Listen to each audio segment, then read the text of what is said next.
Kapag pogi yung tumitig, nakakaakit. Pero kapag pangit yung tumitig, nakakabwisit. Minsan sa mundong ito talagang sasama ang loob mo. Kapag gwapo yung nanligaw, may pag-asa. Pero kapag pangit yung nanligaw, wala. Study first muna. Ang daming rason, kesyo hindi pa ready, anak ng... Girls, ayusin nyo naman yung mga palusot nyo. Masyado kayo napapaghalataan. Nakakasaba kayo ng loob.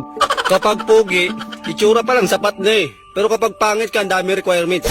Kailangan, pag pangit ka, kailangan mo ng pera. Kailangan mabait ka, loyal ka, masinop ka sa buhay, masipag ka, matyaga ka para sa future. Pero kapag pogi ka, okay lang, itsura pa lang. Yun na eh, panalo na eh. Kapag pogi yung katabi, kilig na kilig, wow. Pero kapag pangit yung katabi, inis, naiirita talaga. Makapagamalang ka pang manyakis. Pag pogi, okay lang kahit kumindat sa kanila. Pero kapag ikaw pangit ka, kindatan mo.